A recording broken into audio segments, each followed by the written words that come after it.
सवाल लेते हैं यहाँ पे रोसारी के बारे में, रोसारी बायोटेक। संदीप जी का सवाल है, संदीप अरणखल्ले। ये 92 शेयर लेकर बैठे हुए हैं 650 के भाव से।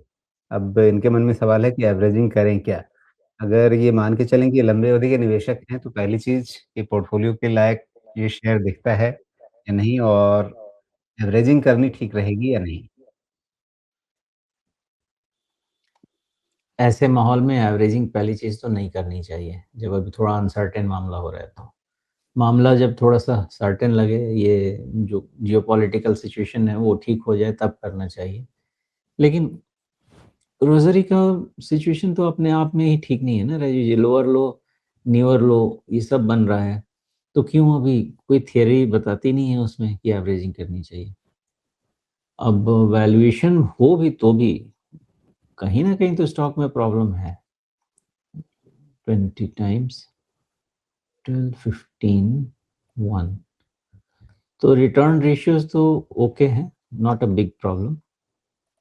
उसके हिसाब से 20 टाइम्स वैल्यूएशन उतना इश्यू तो नहीं बता रहा है राजीव जी, वैल्यूएशन ठीक बता रहा है।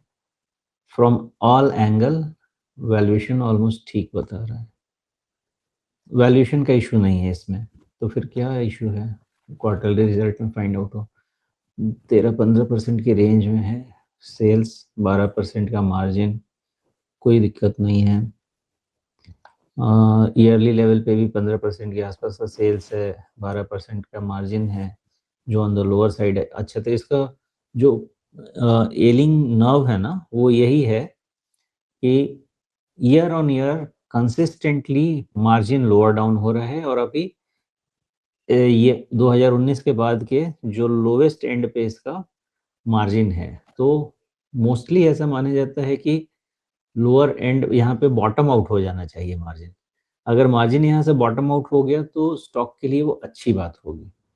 अभी जो नेगेटिव इसके लिए काम कर रहा होगा कि इस साल का जो मार्जिन लग रहा है वो 12% के आसपास ऑपरेटिंग मार्जिन सेटल हो सकता है। That is one negative that I can see. Otherwise बाकी चीज़ों में और कोई खास नेगेटिविटी तो नहीं दिखती है।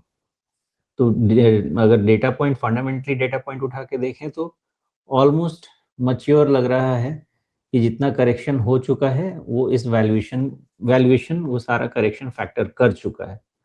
तो यहाँ पे इसमें मार्केट रिस्क के अलावा और ज़्यादा तो कोई दिक्कत नहीं दिखती है। तो जी। एवरेजिंग के लिए तो ऐसा कुछ जब नया-नया लो बन रहा है तो जब तक रिवाइवल नहीं दिखे तब तक तो एक्चुअली नहीं करना चाहिए, और अगर ट्राई करते भी तो जो जियोपॉलिटिकल सिनेरियो है वो करने नहीं देगा। अब उसके लिए स्ट्रैटेजी कैसे बनाना चाहिए, फिर भी फिलहाल करीब-करीब 511 का क्लोज़ है। ये मिनिमम सस्टेन करने के लिए, ये मिनिमम आपको ये हायर जो लोअर हाई है वो कम से कम खत्म होना चाहिए। तो ये खत्म होगा 550 के ऊपर। तो जब तक वो नहीं निकल जाए, रिस्क पॉइंट भी हमको नहीं मिलेगा कि अगर हमने एवरेजिंग किया तो एवरेज वाले सिचुएशन पे रिस्क पॉइंट कहाँ डिफाइन करें। अगर 550 के ऊपर क्लोज होना हुआ हुआ ना, तो एक 500 का आपका रिस्क पॉइंट डिफाइन किया जा सकता है, और उसके बेसिस पे थ्योरेटिकली एवरेजिंग कीजिए, जो भी कीजिए वो रिस्क पॉइंट डाल के कुछ भी कर सकते हैं, क्योंकि वैल्यूएशन फेवर में हो जाएगा और 550 के ऊपर पैटर्न फेवर में हो जाएगा। और अगर 550 के ऊपर जाते हैं तो शायद फिर मार्केट का करेक्शन भी ओवर हो जाएगा। तो इन सब चीज़ों को मिला के इवैल्यूएट कीजिए कि 550 के ऊपर शुरू करना है और ऐड करना कि नहीं। जब ये लोअर लो बना रहा है, एवरेजिंग करने का तो मतलब नहीं बनता, और ख़ासकर अभी जो जियोपॉलिटिकल सिचुएशन है।